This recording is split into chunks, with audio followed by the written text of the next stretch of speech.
La radio de la communauté en direct du studio central. Gilles Lewis, je vous retrouve après 4 semaines d'absence dues à des problèmes de famille. Aujourd'hui, nous avons pour invité le pasteur Van Boinin, pasteur aumônier international qui intervient depuis Brazzaville. Avec lui, nous abordons quelques questions qui concernent aussi bien la musique que la culture maraîchère, car vous savez qu'il est aussi bien euh, musicien que maraîcher. Alors, salut, pasteur, et bienvenue sur la radio de la communauté africaine. Et bonjour, bonjour et bonsoir. Voilà. Avec vous, nous parlons de deux sujets, notamment l'agriculture, mais aussi la musique. Alors, par quel bout prenez-vous la chose, l'esprit ou le ventre? Bon, nous allons parler d'abord de l'esprit. Donc, je vous parle de l'aumônerie. Voilà, vous-même, Alors, d'abord, votre titre, l'aumônerie, oui. Allez-y. l'aumônerie, qu'est-ce à dire? L'aumônerie, c'est, c'est la spécialisation de la théologie. Donc, l'aumônier, c'est d'abord un théologien. Il est pasteur. Et pour être aumônier, il faut donc faire des études et on a le choix. C'est un panel. Donc, on peut être aumônier des hôpitaux. Donc, vous avez une formation appropriée pour approcher, pour parler aux malades. Il y a aussi des aumôniers dans l'armée, donc des aumôniers militaires. Donc, ils assistent les militaires dans leur ministère, donc en pleine guerre ou bien dans les formations, donc dans la vie des militaires. Il y a des aumôniers qui accompagnent les militaires. Il y a aussi des aumôniers culturels. Il y a aussi des aumôniers universitaires. Et il y a aussi des aumôniers professionnels. Donc, dans votre lieu de travail, il y a un aumônier. Mais moi, je suis aumônier policier. Un aumônier policier, je travaille avec la police. J'ai été formé, j'ai été formé par les Américains, donc de l'aumônerie de New York. Donc, c'est une université Terrapone, c'est Oui. une université américaine. Donc, j'ai fait la formation, donc jusqu'au doctorat. Donc, et j'ai un sujet ivoirien, donc c'est les nouveaux enjeux stratégiques de la sensibilisation de la sécurité routière en Côte d'Ivoire. Donc, Voilà. ça, c'est mon sujet du doctorat. Je crois que Maintenant, ça je fera suis en train l'objet. donc, Oui. donc, je suis en train de rédiger. J'ai dû interrompre mes études au niveau d'Abidjan à cause de ma mère qui était malade. Bon, malheureusement, elle est morte. Bon, là, maintenant, je me prépare à repartir pour soutenir Sorry. cette thèse-là. Voilà, pasteur. Donc, Pasteur, l'aumônier, oui. l'aumônier, l'aumônier, il est formé pas pour demander l'aumône, pour prendre la dîme, non. Un aumônier, c'est quelqu'un qui travaille, qui organise le Mais vous travail. avez, pasteur, Oui, vous avez vous êtes protestant, c'est cela. oui, oui. Mais vous avez des pasteurs protestants apparemment oisifs, c'est-à-dire qui n'ont pas de spécialité, mais qui sont là dans l'Église et se disant serviteurs de Dieu. Ah oui, justement, c'est triste, hein, parce que aujourd'hui, euh, l'organisation de notre Église, euh, ça frise la mendicité, hein, l'organisation. Alors pourtant que c'est Dieu qui a créé le travail. Hein. Dieu a créé le travail. Dieu n'a pas dit de mendier, de demander. OK? Parce que de Pierre, Paul, Paul, il faisait des tentes. Paul, Paul travaillait la nuit. Il faisait des tentes la nuit et la journée, il faisait le travail de Dieu. Alors, aujourd'hui, on ne sait pas d'où ça vient. Alors, les pasteurs deviennent des mendiants. Il faut leur donner, il faut leur donner. Alors que même Jésus lui-même a travaillé, il était charpentier. Jésus a travaillé. Hein? Donc, on ne sait pas d'où proviennent ces changements, ces écarts de comportement. Hein? Aujourd'hui, le pasteur, il est oisif. Bon, il fait que prêcher. Et puis, bon, on doit lui donner tout. Ah non. Alors, moi, Voilà. je n'accepte pas ce genre de comportement. Moi, je travaille et j'apporte à Dieu le fruit de mon travail. Voilà, merci bien, pasteur, pour toutes ces remarques qui ont une valeur d'interpellation, justement, de certains de vos collègues, dont l'oisiveté commence peut-être par agacer les fidèles et même les non-fidèles. Alors, pasteur, revenons sur le sujet Et, du Car- jour. et Nous parlons, Karl Marx avait dit que la religion, c'est l'opium du peuple. Hein? oui, La religion, c'est l'opium du peuple. Et je pense que à ce niveau où nous sommes là, Karl Marx a raison. C'était un prophète. voilà. Merci, pasteur. Aujourd'hui, Oui, oui. c'est l'Église qui détruit la société. Voilà, c'est bien que le constat, pardon, soit fait par, par vous, hein. Euh, Oui, oui, voilà, et c'est cela qui va être vu par le public comme un argument acceptable. Parce que quand c'est fait hors de l'Église, on croit que c'est une espèce de dénégation qu'on ne considère pas l'Église, mais c'est sur la base du constat fait de ce que nous observons dans les églises, dans nos quartiers. On les voit, ces fameux pasteurs, se comporter je l'ai dit tantôt, en serviteurs de Dieu et qui attendent tous des fidèles, lesquels sont eux-mêmes dans la précarité et la pauvreté, hein. Mais c'est avec ça. le temps, vous verrez que c'est le pasteur plutôt qui s'enrichit. Alors, C'est ça. c'est à déplorer. Voilà. Revenons sur ce qui nous préoccupe aujourd'hui. Pasteur, nous parlons de la musique. Alors,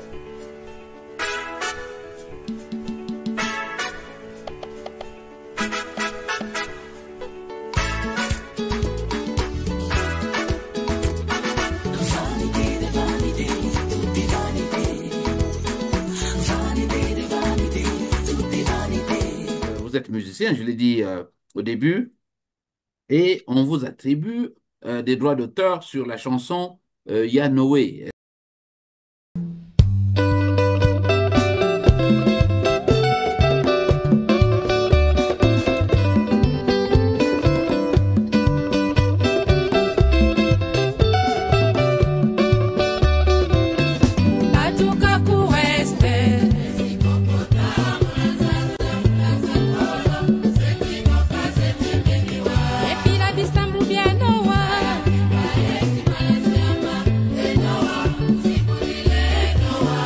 Pouvez dire ou confirmer que vous êtes le compositeur de cette musique et que vous percevez des droits d'auteur là-dessus. Et donc, le contexte de la création de cette chanson. Bon, donc, nous sommes à Mansimou. Nous sommes à Mansimou en 1985. Donc, en avril, je prépare le bac. Donc, je pars au camp de l'OMS. J'avais un ami là-bas, Bertin Akakpo, un Béninois, et j'allais chez lui pour faire la biologie. Alors, donc, en route, j'ai senti une mélodie qui était en train d'habiter mon esprit. Et je commençais à chantonner, chantonner, chantonner. Et au retour aussi, j'ai chantonné. Et donc, je suis parti à côté dans la famille Tondo. Le pasteur Tondo Noé a des enfants qui avaient des guitares, qui jouaient. Donc, je suis allé là-bas et on a commencé à fredonner un peu la chanson. Voilà, donc c'est comme ça. Et elle est restée dans les tiroirs. Et c'est Loubello Jean-Claude, qui est actuellement en Suède, qui m'a, à la Noël, donc là nous sommes maintenant à la Noël, il a voulu que je puisse proposer des nouvelles chansons. Alors je lui ai proposé la chanson, il a dit, bon, on va chanter ça à la Noël, à Makelekele. Donc pour la première fois, la chanson de Yaya Noah avait été chantée à Makelekele, sous l'impulsion de, de Loubello. Bello. Voilà. Alors, Ouais, donc, ouais. Frère Loubello, c'est oui. basé de Makelekele. Voilà. Aujourd'hui, donc, vos droits ont été Donc reconnus et vous percevez des droits d'auteur sur bon, cette musique. je, je, je perçois des droits au niveau de Brazzaville, au niveau du BCDA. Tous les 3 mois, je perçois des droits. Et ensuite, je perçois des droits aussi au niveau de la Sokoda, à Kinshasa. À la Sokoda, je suis administrateur. Et je perçois aussi les droits au niveau du Burida, c'est en Côte d'Ivoire. Et la chanson a été piratée. Yayano a été piraté plus de 250 fois.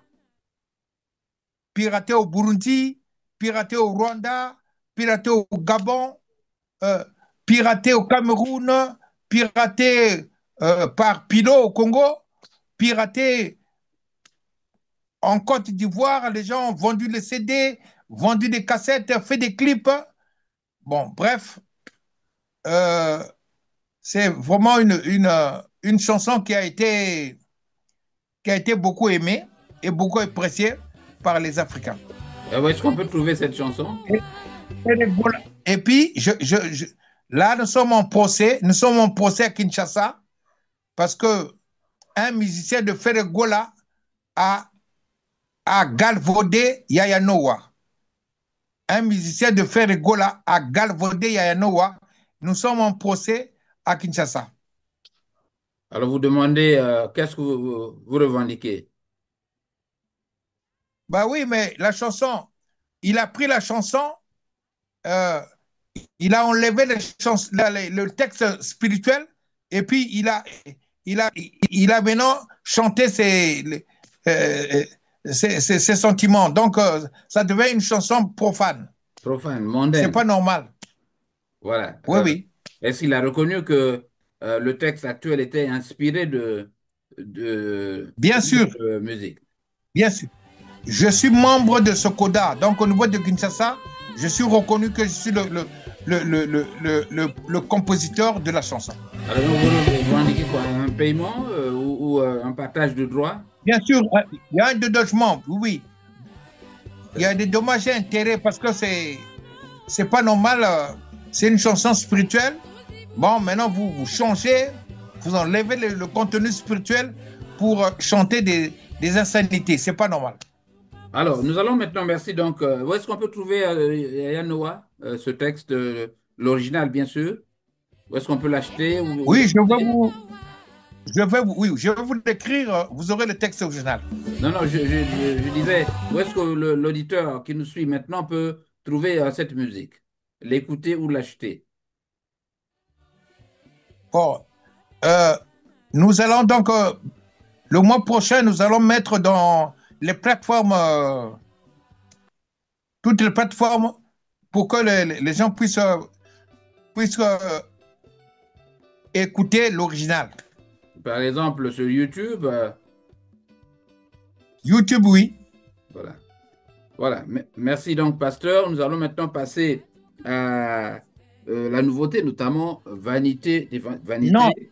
Oui, non, plutôt le contexte. oui, Dans quel contexte? oui. Le contexte théologique de Yaya Noah. Ah, Yaya ok. Noah, Allez-y. c'est une chanson, ouais, c'est une chanson prophétique.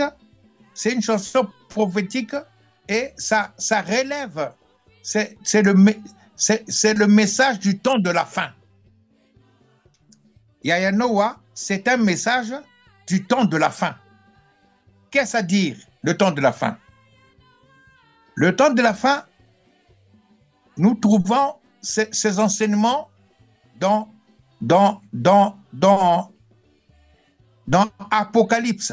Apocalypse, c'est le dernier livre de la Bible. Il a été écrit par Jean. Et Jean était emprisonné sur l'île de Patmos. Et dans l'an 65 après Jésus-Christ. Alors,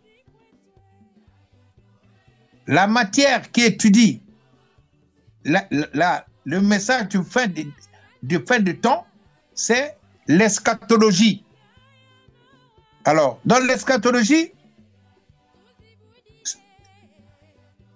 le monde que nous vivons avait été détruit au temps de Noé par l'eau, par le déluge.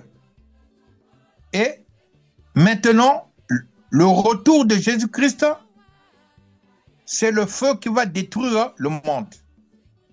Donc ça, c'est le message de base de l'eschatologie. Donc le monde va prendre fin, le monde sera détruit et l'humanité va rentrer dans le millénaire. Et vous êtes, Le millénaire. vous êtes partisan de cette théorie du chaos, pasteur? Bon, justement, je suis protestant, donc le protestantisme adhère justement à cette doctrine du millénaire, que ce monde sera détruit et pendant 1000 ans, Satan sera enchaîné. Voilà. Et puis après cela, viendra le bonheur. Donc la paix va régner. Voilà. Bon, j'en passe. Donc, cette chanson donc, est une chanson qui proclame le temps de la fin. Voilà. Merci beaucoup. Maintenant, est-ce qu'on peut passer à la nouveauté, notamment Vanité de vanité, pasteur? Alors, bon, vanité de vanité. Attendez, pour la gouverne de nos auditeurs, vous voulez montrer que ce monde n'est que le monde de l'illusoire, de l'éphémère. Voilà. Donc, que ceux qui ne s'emploient qu'à la recherche du bonheur ou du bien, parfois vous pensez que cela parfois peut être vu comme une espèce de méprise. Mais ce monde, n'est-il pas le monde, n'est-il pas le nôtre finalement? Et que nous avons le devoir moral de le vivre comme nous voulons.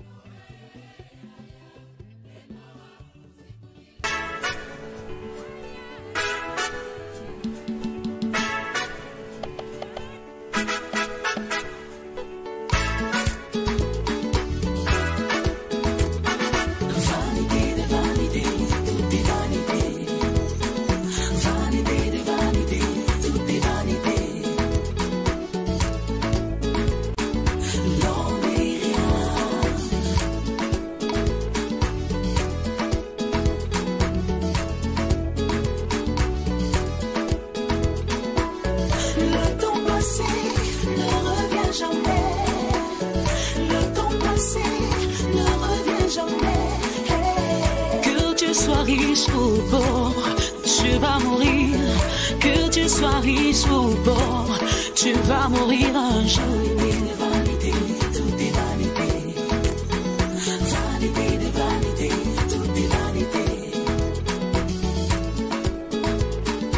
Non, mais rien.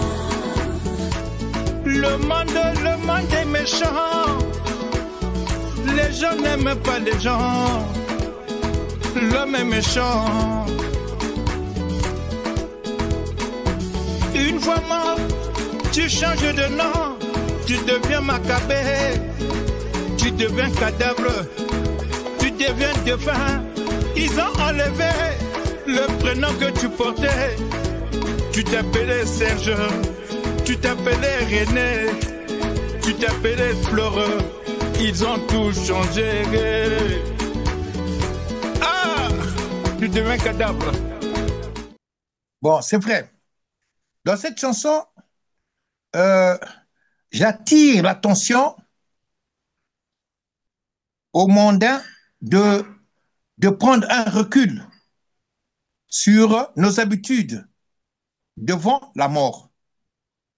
Parce que la mort, c'est le destin de tout homme, de tout humain. Nous tous, nous allons mourir. Je l'ai même dit dans la chanson que nous tous, nous allons quitter ce monde, que nous soyons pauvres, que nous soyons riches, que nous soyons riches, que nous soyons blancs ou noirs, nous allons tous mourir. Donc ça, c'est le message clé, que nous allons tous mourir. Maintenant, par rapport à la mort, mais la mort ne constitue pas un frein à notre bonheur. La mort ne doit pas constituer un frein parce qu'on ne doit pas travailler, parce que nous allons mourir. Non. Nous devons vivre, nous devons étudier, nous devons faire des sacrifices, nous devons avoir des défis, nous devons avoir des joies et nous devons avoir des challenges dans notre vie. Mais, ce qui est sûr et certain, un jour, tout va prendre fin. Tout va prendre fin. J'en suis moi-même un exemple. J'ai fait un AVC hémorragique dans mon salon. J'ai fait un AVC hémorragique dans mon salon. Moi, je ne savais pas que dans son salon, on peut mourir. En train de regarder la télévision, on peut mourir. Donc, c'est la vie. Donc, un jour, tout va s'arrêter. Tout va s'arrêter un jour. Alors, donc j'ai fait l'AVC et j'ai fait 10 jours dans le coma et j'ai vécu certaines choses dans le paradis. Des anges m'ont parlé. J'ai parlé avec les anges et les anges m'ont dit que ma mission n'était pas terminée. Ma mission n'était pas terminée, tu dois repartir. Donc, c'est là où j'ai compris que une vie, c'est une mission. Et c'est Dieu qui nous envoie sur la terre pour accomplir la mission. Alors donc, ce que vous condamnez, c'est quoi? Ne pas vivre comme un épicurien. Je sais que Justement, vous connaissez cette théorie-là, l'épicurisme. Bien sûr. Mangeons et buvons, car demain nous mourrons. Absolument. Oui. Donc, et ça, ce n'est pas bon. Mangeons et buvons, parce que demain, il faut préparer justement le demain pour que nous puissions vivre éternellement. Parce que nous, les chrétiens, ont une théologie dans l'eschatologie qui prône la vie éternelle. Et cette vie éternelle, elle se prépare. Il y a un jugement par rapport à nos comportements. Nous sommes jugés. Oui. Et si nous sommes jugés innocents, justifiés, nous rentrons dans une nouvelle vie. Voilà. Donc moi, j'ai vu cela de mes yeux, j'ai vu cela. Et on m'a dit de repartir parce que ma mission n'était pas terminée. Et l'ange m'a dit que j'ai des nouvelles, j'ai des chansons. L'ange m'avait dit que j'ai des chansons qui doivent sortir pour enseigner le monde. Donc, je dois repartir pour achever ma mission de chanteur, de communicateur. Voilà, le temps presse, pasteur. Je rappelle à tous ceux qui nous écoutent ou nous suivent maintenant que nous avons pour inviter le pasteur Van Boana, qui est pasteur aumônier qui intervient depuis Brazza la Verte. Alors, tu t'appelais René, tu t'appelais Floreux, ils ont tout changé. Ah, tu deviens cadavre, pauvre. Tu seras enseveli à 2 mètres sous terre, abandonné. dans toute la solitude éternelle. Après des hommages instantanés, dans un torrent de pleurs et de larmes et des cris de douleur, de détresse.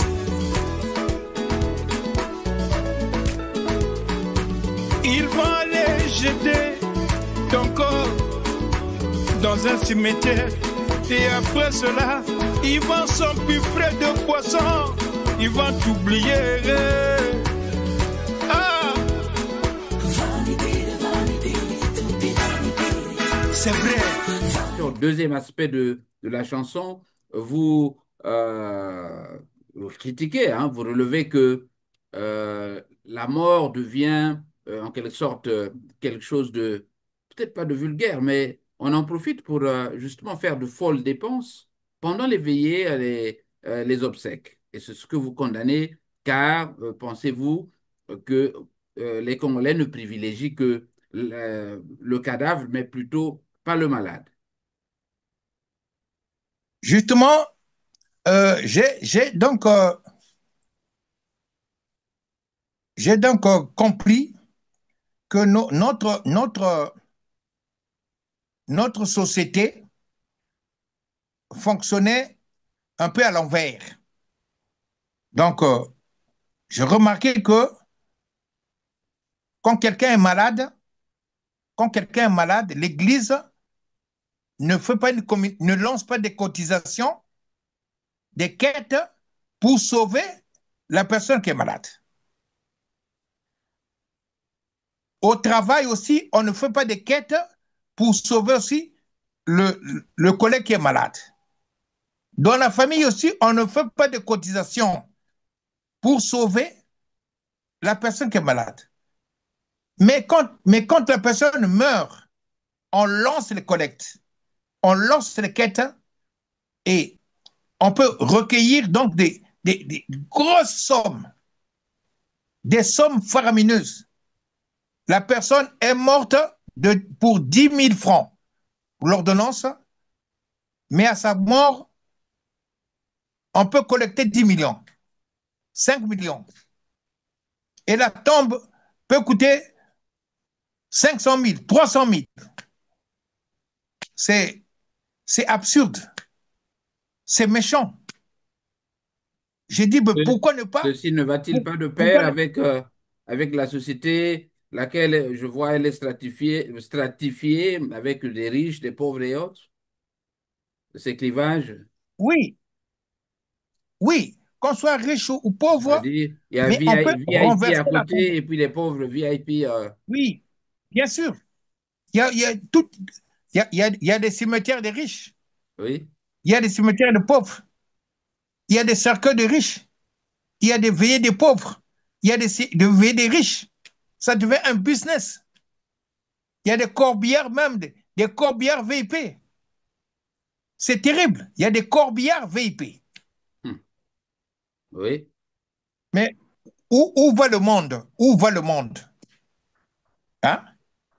Les musulmans, ils vont t'enrouler sur une natte.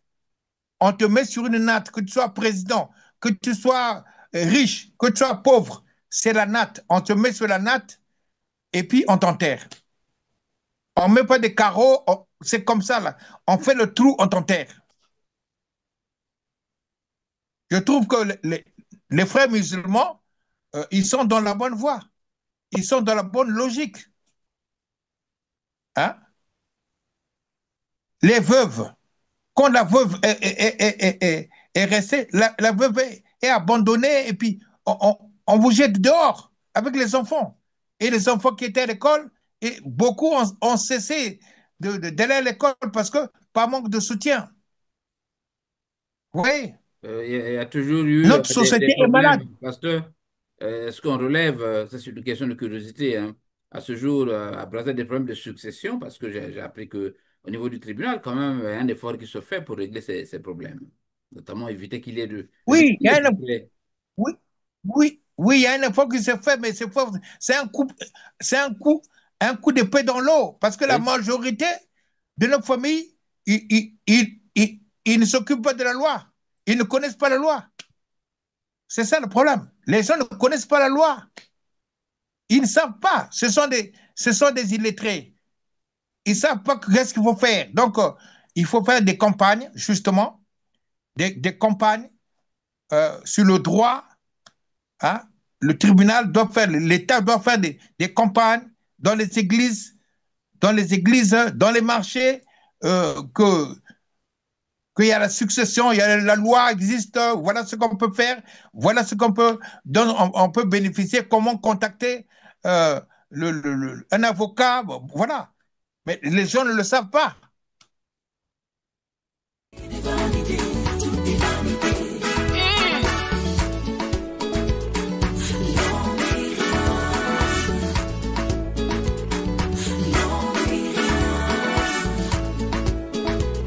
L'homme est méchant, très méchant.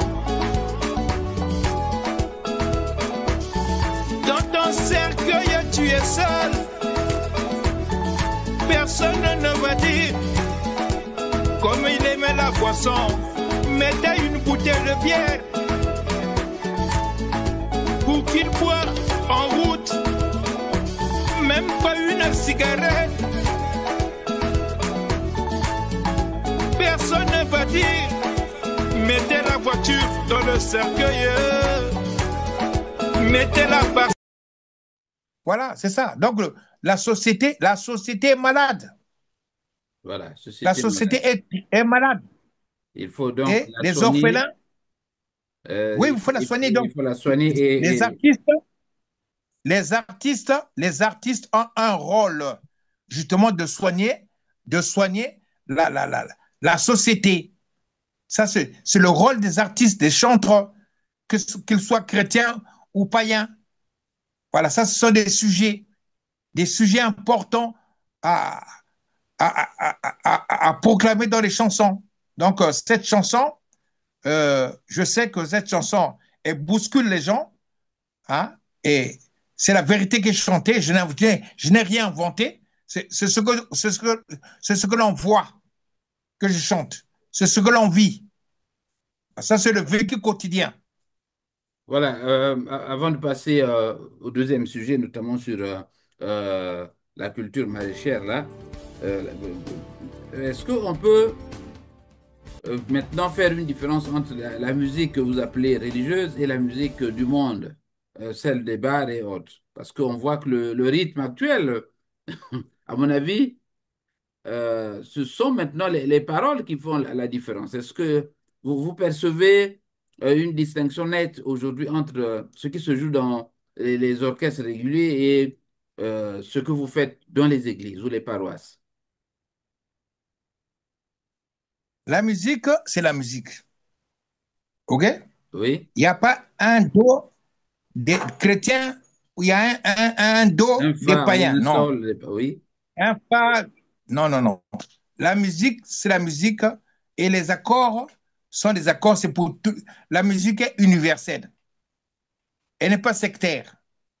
Mais quand on voit Donc, le rythme actuel, à mon avis, il tend justement à sortir du cadre habituel de l'Église où c'est, je ne dirais pas timide, mais euh, on dirait ici slow. C'est tellement saccadé qu'on se croit, hein, qu'on se croit dans un ganda ou dans une boîte de nuit, hein. non, non, toutes les musiques chrétiennes ne sont pas des slow. Donc, il y a des musiques qui sont chaudes, il y a des styles qui sont chauds que la musique chrétienne aussi aborde. Donc là, n'en est pas de problème. Donc la musique est universelle, hein? Mais c'est les thèmes, ok? C'est les paroles qui font la différence.